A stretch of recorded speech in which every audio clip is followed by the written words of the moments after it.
Hello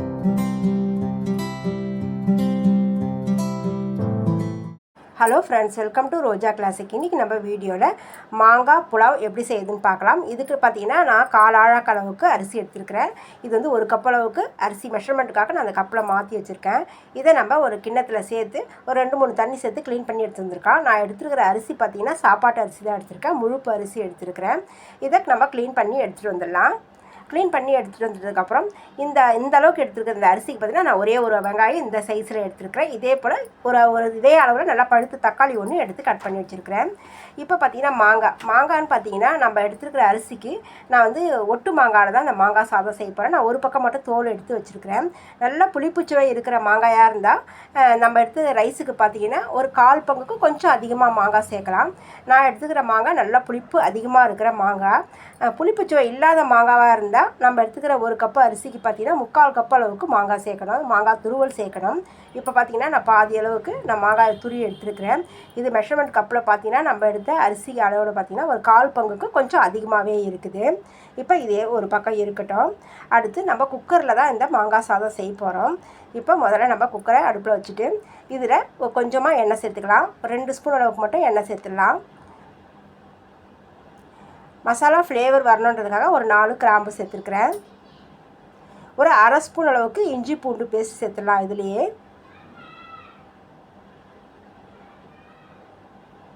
இந்த கிராம்பு நல்லா வறுப்பட்டு நல்லா இதுவே நல்லா மணமாக வாசனை வரும். இந்த ஸ்டேஜில் நம்ம ஒரு 1/2 ஸ்பூன் அளவுக்கு இஞ்சி பூண்டு பேஸ்ட் சேர்த்துடலாம். சேர்த்துட்டு இது கொஞ்சம் நேரத்துக்கு வதங்கட்டும். அதை 1 நிமிஷம் போல் வதங்கட்டும், கருக விடக்கூடாது. இப்போ நான் ஒரு வெங்காயத்தை பொடியாக நறுக்கி எடுத்து வந்துருக்கிறேன். இந்த வெங்காயத்தை இது உள்ளே சேர்த்துடலாம். வெங்காயம் கண்ணாடி பதம் அளவு வர்ற வரைக்கும் இதை நம்ம வதக்கி விடணும். அடுப்பு நம்ம சிம்மிலே தான் வச்சுருக்கிறேன். சிம்மில் வச்சுட்டு தான் இந்த வெங்காயத்தை வதக்கி விடுறேன். வெங்காயம் 1 நிமிஷம் போல் வதக்கி விட்டதுக்கப்புறம் இதில் ஒரு 2 பச்சை மிளகாய் பொடியாக நறுக்கின பச்சை மிளகாயை உள்ளே சேர்த்துடலாம். வெங்காயத்தோடு சேர்த்து பச்சை மிளகாயும் வதங்கட்டும். இந்த பக்கம் வதங்கி வந்திருக்கும் போது நம்ம எந்த அளவுக்கு ரைஸ் எடுத்தோமோ அந்த மெஷர்மெண்ட் கப்பில் 1 கப் அளவுக்கு திக்கான தேங்காய் பால் இதில் சேர்த்துக்கலாம். இது கூடவே 1 கப் அளவுக்கு தண்ணி சேர்த்துடலாம். இது புழுங்கல் அரிசின்றதால நான் 1க்கு 2 அளவுக்கு நான் சேர்த்துருக்குறேன். நம்ம வெங்காயம் எடுத்து அதே அளவில் நான் தக்காளியை நீல வாக்கில் கட் பண்ணி எடுத்து வச்சுருக்கேன். தக்காளியை இதில் சேர்த்துக்கலாம். தக்காளியை வதக்காமல் சேர்க்கும் போது பார்த்திங்கன்னா டேஸ்ட் வந்து நல்லாயிருக்கும். இப்போ அடுப்பு சிம்மிலே தான் வச்சுருக்கிறேன். இப்போ இதில் பார்த்தீங்கன்னா ஒரு கொத்து கருவேப்பிலை சேர்த்துடலாம். கருவேப்பிலை சேர்க்கும்போது பார்த்திங்கன்னா நல்லா மணமாக வாசனையாக இருக்கும். அதனால் இதில் நான் ஒரு கொத்து அளவுக்கு கருவேப்பிலை சேர்த்துடுறேன்.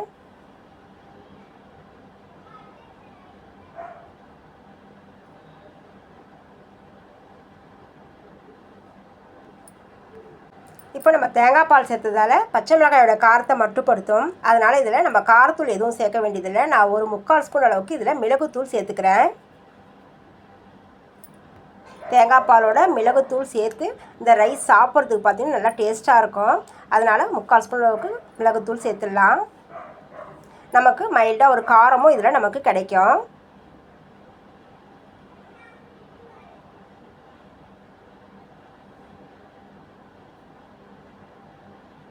இப்போ இந்த ரைஸுக்கு தகுந்த போல் உப்பு சேர்த்துடலாம். உப்பு சேர்த்துட்டு ஒரு தடவை நம்ம கலந்து விட்டுடலாம்.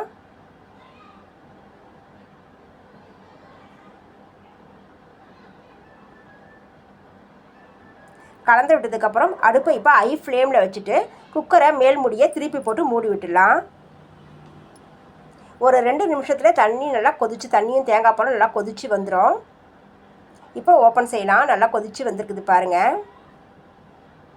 இப்போ ஒரு 10 நிமிஷமாக ஊறிட்டுருக்கிற அரிசியை தண்ணியை நல்லா வடிச்சிட்டு இதை ஒரு தடவை கலந்து விட்டுட்டு இந்த ரைஸை இது உள்ளே சேர்த்துடலாம். மாங்காய் சாதத்தை இதை போல் தேங்காய் பாலோடு சேர்த்து செஞ்சு பாருங்கள். அவ்வளோ டேஸ்ட்டாக இருக்குது. சூடாக சாப்பிட்றதுக்கும் நல்லா இருக்குது. நல்லா ஆறுனதுக்கப்புறம் சாப்பிட்டாலும் ரொம்ப நல்லா இருந்துச்சு. இப்போ ரைஸை நான் உள்ளே சேர்த்துட்டேன். உள்ளே சேர்த்துட்டு ஒரு தடவை நம்ம கலந்து விட்டுடலாம். ஒரு 4-5 புதினா தழையை சேர்த்துடலாம். புதினா தழை சேர்க்க வேண்டியதில்லை. இருந்துச்சுன்னா சேர்த்துக்கோங்க, இல்லைனாலும் பரவாயில்ல. இப்போ குக்கர் மூடியை நான் திருப்பி போட்டு மூடி விடுறேன். ஒரு 4 நிமிஷத்துக்கு அப்புறம் பார்த்தீங்கன்னா ரைஸ் வந்து தண்ணியெல்லாம் உறிஞ்சி நல்லா வெந்து வந்துட்டுருக்குது.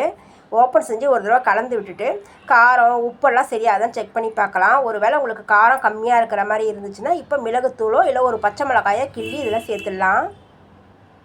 நான் சேர்த்துருக்கிற பச்சை மிளகாய் மிளகுத்தூளோட காரம் பார்த்திங்கன்னா சரியாக இருந்தது, உப்புமே அளவு சரியாக இருந்துச்சு. இப்போ தண்ணியோட அளவு பாருங்கள், இந்தளவுக்கு நல்லா ரைஸ் நல்லா தண்ணியை உறிஞ்சி நல்லா வெந்து 3/4 பங்கு அளவுக்கு வெந்து வந்திருக்குது. இதை ஒரு தடவை நம்ம கலந்து விட்டுடலாம்.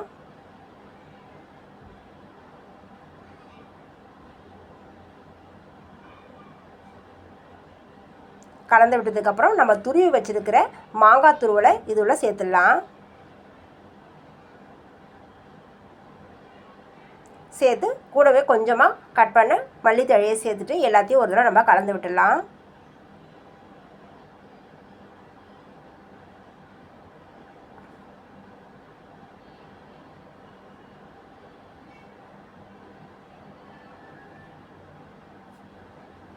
கலந்து விட்டு இதை போல் ரைஸை நல்லா சமன் பண்ணி விட்டுட்டு இப்போ குக்கர் மூடி போட்டு விசில் போட்டுடலாம். ஸ்டவ் வந்து ரொம்ப சிம்மிலே இருக்கட்டும். ஒரு 10 நிமிஷம் விசில் வந்தாலும் வரலனாலும் இப்போ நம்ம ஸ்டவ்வை ஆஃப் பண்ணிடலாம். நான் ஒரு 10 நிமிஷத்துக்கு அப்புறம் எனக்கு விசில் வரல, நான் ஸ்டவ்வை ஆஃப் பண்ணிவிட்டேன். 10 நிமிஷத்தில் ரைஸ் வெந்திருக்கும். இப்போ ப்ரெஷர் ரிமூவ் ஆகிற வரைக்கும் ஒரு பக்கம் குக்கர் எடுத்து வச்சுட்டு இதுக்கு ஒரு தாளிப்புன்னு பார்த்தீங்கன்னா கொஞ்சமாக நெய் சேர்த்துடலாம். நெய் வந்து நம்ம விருப்பம் தான், நம்ம எடுத்து ரைஸுக்கு தகுந்தப்பறம் நெய் எவ்வளோ வேணால் சேர்த்துக்கலாம். நம்ம தேங்காய் பால்லாம் சேர்த்துக்கிறதுல நான் கொஞ்சமாக நெய் சேர்த்துருக்குறேன். இந்த நெய்யில் நம்ம விருப்பத்துக்கு கொஞ்சம் முந்திரி சேர்த்து ஸ்லோ ஃப்ளேமில் வச்சுட்டு கரகரப்பாக வறுபடணும். அதனால் ஸ்லோவாக முந்திரியை வறுத்து விட்டுக்கலாம். முந்திரி நல்லா செவந்து வர வரைக்கும் இதை நல்லா வறுத்து விட்டுக்கணும்.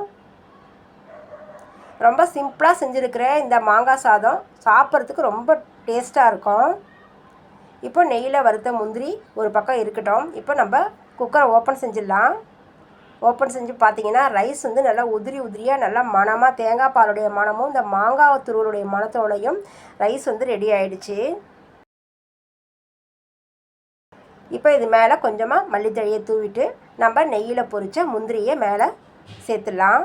சேர்த்து கலந்து விட்டு பிள்ளைங்களுக்கு சாப்பிட்றதுக்கு கொடுத்து பாருங்கள், ரொம்பவே விரும்பி சாப்பிடுவாங்க.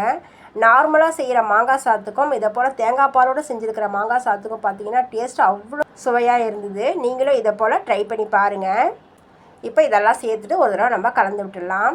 இது வந்து நல்லா சுட சுட சாதமாக சாப்பிட்டாலும் சாப்பிட்றதுக்கு ரொம்ப நல்லா இருக்குது. நல்லா ஆறுனதுக்கப்புறம் சாப்பிட்டாலும் இன்னும் கொஞ்சம் சாப்பிட்ணும் போல் இருக்குது, அவ்வளோ டேஸ்ட்டாக இருந்தது. இதுக்கு சைட் டிஷ் எதுவுமே தேவையில்லை, அப்படியே சாப்பிட்டுக்கலாம். அவ்வளோதாங்க. என்னோடய செய்முறையில் தேங்காய் பாலும் மாங்காய் தூளும் சேர்த்து செஞ்சுருக்கிற இந்த மாங்காய் ரைஸ் எப்படி இருந்ததுன்னு சொல்லிட்டு நீங்கள் கமெண்ட்ஸில் சொல்லுங்கள். உங்களுக்கு இந்த வீடியோ பிடிச்சிருந்ததுன்னா நிறைய லைக் பண்ணுங்கள், நிறைய ஷேர் பண்ணுங்கள். ரோஜா கிளாசி சேனலுக்கு சப்ஸ்கிரைப் பண்ணிவிடுங்க. நம்ம அடுத்த வீடியோவில் பார்க்கலாம். தேங்க்யூ.